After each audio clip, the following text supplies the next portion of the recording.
இணையதளத்தில் இந்தியாவின் போராட்ட வீரர் யார் என்று கேட்டால் மங்கள் பாண்டே என்று காட்டுகிறது.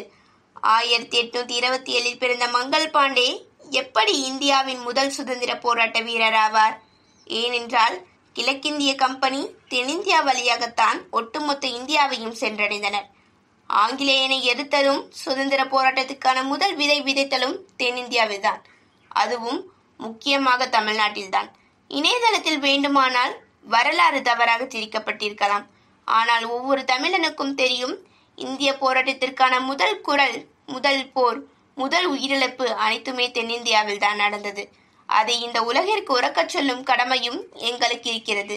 அந்த வரிசையில் விடுதலை போராட்டத்தில் பங்கேற்ற, அவ்வளவு ஏன் விடுதலை போராட்டத்தையே துவக்கி வைத்தவர் தமிழர்தான். இந்தியாவின் வெள்ளையனுக்கு எதிராக முதலாக கோர் கொடுத்த ஒரு தீரனை பற்றி தான் இப்பொழுது பார்க்க போகிறோம்.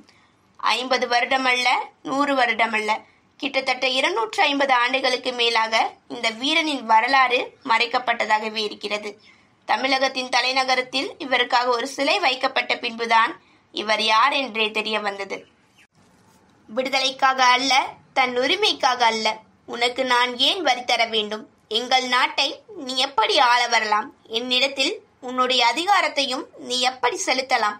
உரிமைக்காக உயிரையும் இழப்போம் என்று சொல்லியே உயிரிழந்த ஒரு மாவீரனின் வரலாறு இது. அப்படிப்பட்ட வீரர்தான் அழகு முத்துக்கோன். அழகு முத்துக்கோன் என்பது இவருடைய குடும்ப பெயர். இவரின் தந்தை பெயரும் அழகு முத்துக்கோன் என்றுதான் வரும். 1725 ஆண்டு கட்டாங்குளத்து மன்னராக முடிசூட்டி கொண்டவர் தான் இவருடைய தந்தையான அழகு முத்துக்கோன். அவருக்கும் ராணி முத்தம்மாளுக்கும் 1728 ஆண்டுதான் நம் அழகு முத்துக்கோன் பிறக்கிறார். பிறகு ஒரு வருடம் கழித்து இவருடைய தம்பியான சின்ன அழகு முத்துக்கோன் பிறக்கிறார். இவருடைய தந்தையான அழகு முத்துக்கோன் 1750 அனுமந்தக்குடி போரில் ராமநாதபுரம் சேதுபதி மன்னருக்கு ஆதரவாக போரிட்டார். அந்த போரில் ஒரு வெற்றியும் கிடைக்கிறது, அதே சமயம் ஒரு இழப்பும் நடக்கிறது. சேதுபதிக்கு வெற்றியை பரிசாக கொடுத்துவிட்டு இவருடைய தந்தை வீரமரணம் அடைகிறார். தந்தை இறந்த அதே ஆண்டு 1750 தன்னுடைய 22வது வயதில் மன்னராக முடிசூட்டிக் கொள்கிறார் பெரிய அழகு முத்துக்கோன். இவருடைய தம்பியான சின்ன அழகு முத்துக்கோன் 1755 நடந்த போரில் அவருடைய 26வது வயதில் வீரமரணம் அடைகிறார். இதே சமயத்தில் மதுரை, திருநெல்வேலி உள்ளிட்ட இடங்களில் வரி வசூலிக்கும் உரிமையை முகமது யூசுப் கான் என்ற மருதநாயகத்திற்கு வெள்ளையர்கள் அனுமதியை கொடுக்கிறார்கள். அவருடைய ஆரம்பகட்ட காலத்தில் வெள்ளையனுக்கு ஆதரவாக செயல்பட்டார். அதனால்தான் தம்மின மக்கள் என தெரிந்தும் பல வீரர்களை அவன் கொன்று குவித்தான். அப்படிப்பட்ட அந்த கொடூரமானவரின் கண் வீரன் அழகு முத்துக்கோன் பகுதியின் மேற்பட்டது. தன்னுடைய வீரத்தை கண்டு பயந்து போன பல பாளையக்காரர்கள் கேட்ட வரியை கொடுத்தார்கள். தன்னுடைய சொந்த நிலத்தில் வாழ்ந்து கொண்டு மக்கள் வேறொருவருக்கு ஏன் வரி கட்டுகிறோம் என்று தெரியாமலேயே அதை செய்து கொண்டிருந்தனர். எதிர்த்து பேச யாருக்கும் தைரியம் இல்லை. அந்த சமயத்தில் முதலாக ஆங்கிலேயர்களை எதிர்த்ததும் பாளையக்காரர்கள் ஆங்கிலேயர்களுக்கு கப்பம் கட்டுவதை தடுத்து நிறுத்தியவர் நம் அழகு முத்துக்கோன் தான். மேலும் நம் வீர அழகு முத்துக்கோனுக்கு எட்டயபுரம் மன்னரான ஜெகவீரராம பாண்டிய எட்டப்பன் ஒரு சிறந்த அனுமராக இருந்தார். சேர்வைக்காரர் என்கிற ஒரு பட்டம், அதாவது எட்டயபுரம் மன்னரின் படையின் முக்கிய தளபதிகளுக்கு கொடுக்கும் ஒரு சிறப்பு பட்டம் அது. அப்படிப்பட்ட அந்த சிறப்பு பட்டத்தோடு அழகு முத்துக்கோனை எட்டயபுரத்தின் முக்கிய தளபதியாக நியமித்தார்.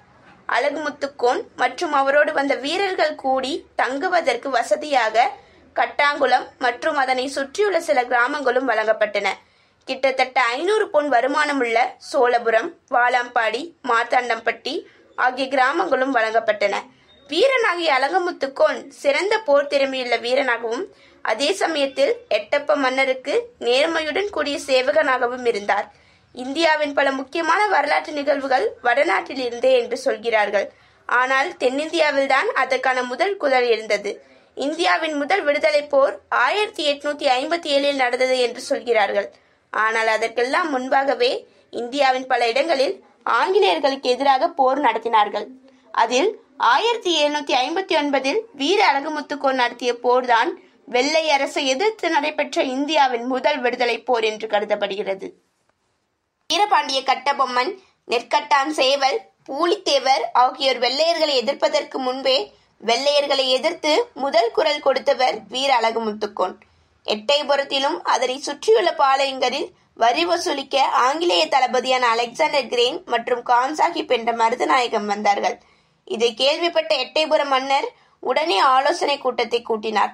அந்த கூட்டத்தில் நம் வீர அழகுமுத்துக்கோன் இருந்தார். வெள்ளையனுக்கு கப்பம் கட்டக்கூடாது, வியாபாரம் செய்ய வந்த அவனுக்கு வரி வசூலிக்கும் உரிமையே கிடையாது. இதையெல்லாம் அவர்கள் பேசி முடிவெடுத்து, நீங்கள் எப்படி உரிமையோடு வரலாம் என்ற நோக்கில் ஒரு கடிதத்தை எழுதி கான் சாஹிப்பிற்கு அனுப்பினார்கள். இப்படி ஒரு கடிதம் வந்ததை ஆங்கிலேய அரசு எதிர்பார்க்கவில்லை. அதை படித்ததும் கோபமுற்று தளபதியான அலெக்சாண்டர் கிரேன் முகமது யூசுப் கானை அனுப்பி வைத்தான். அந்த இடத்தில் ஒரு முரசு ஒலித்தது. மருதநாயகம் தன்னுடைய படையோடு சேர்த்து பீரங்கி படையையும் கொண்டு எட்டயபுரத்தை தாக்க ஆரம்பித்தான். வீரன் அழகுமுத்துக்கோன் எட்டயபுர மன்னரையும் மக்களையும் பாதுகாப்பாக இருக்க வைத்துவிட்டு பல இடங்களில் அலைந்து பின்னர் எட்டப்ப மடைக்கு ஆட்கள் சேர்த்தார். பின்னர் மன்னர் படையை சேர்ந்த மக்களை அழகுமுத்துக்கோன் பெத்தநாயகனூர் கோட்டையில் இரவு தங்க வைத்தார். மறுநாள் மாவலியோடு என்ற இடத்திற்கு அழைத்து செல்வதற்காக அன்று இரவு அங்கேயே தங்க வைத்தார். இது ஒரு பக்கம் நடந்து கொண்டிருக்கும் பொழுது பெரும் படையோடு வந்த கான் சாஹிப் பெத்தநாயகனூர் கோட்டையை தாக்கி பல மக்களை கொன்றான். எதிர்பாராமல் தாக்குதல் நடந்திருக்கலாம். ஆனால் நிலை குலையாமல் நின்றான் அழகுமுத்துக்கோன். துணிச்சலோடு கான் சாஹிப்புடன் போரிட்டார். இவரின் போர்த்திறனை கான் சாஹிப்பினால் சமாளிக்க முடியவில்லை. எனவே முத்துக்கோனின் வலது காலில் சுட்டார். இருப்பினும் தொடர்ந்து 3 மணி நேரம் எதிர்த்து போரிட்டார். இறுதியில் வீர அழகுமுத்துக்கோனும் அவருடைய 6 தளபதிகளும் சேர்ந்து 248 போர் வீரர்களை கயிற்றால் கட்டினர். ஆனால் அவர்களை கட்டுப்படுத்த முடியவில்லை. பிறகு இரும்பு சங்கிலியால் பிடித்து அழைத்து சென்றான். அழகுமுத்துக்கோனின் வீரத்தில் மயங்கி போனான் கான் சாஹிப். அவனை கொல்வதற்கு கான் சாஹிப்பிற்கு மனம் வரவில்லை.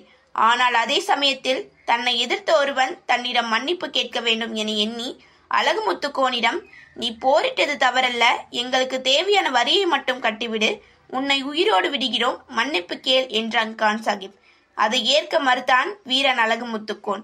அவர் அழைத்து வந்த 248 போர் வீரர்களின் வலது கரங்களை வெட்டினான் கான் சாஹிப். அதை பார்த்ததும் சிறிது கூட பயப்படாமல் மன்னிப்பு கேட்க மறுத்தார் வீரர் அழகுமுத்துக்கோன். அவருடன் வந்த 6 தளபதிகள் இந்திரனன், முத்தழகு, வெங்கடேஸ்வரி 8, ஜெகதீஸ்வரி 8, ஜெகவீரர் 8, முத்தருளன், மயிலுப்பிள்ளை ஆகிய வீரர்களின் உடலை பீரங்கியால் சுட்டுக் கொன்றான். அவர்களின் உடல் துண்டு துண்டாக சிதறியதை கண்டு வீரர் அழகுமுத்துக்கோன் சிறிதும் அஞ்சவில்லை. அதே வீரங்கியின் முன்பு அழகுமுத்துக்கோனை நிறுத்தினான். மன்னிப்பு கேட்க சொல்ல வீரர் அழகுமுத்துக்கோன் கேட்க மறுக்க பீரங்கி குண்டு பாய உடல் துண்டு துண்டாக சிதற இந்தியாவின் வெள்ளையனுக்கு எதிராக போர்க்கொடியை தூக்கிய முதல் வீரனாக மரணித்த பெருமையோடு இறந்து போனான் வீரன் அழகுமுத்துக்கோன்.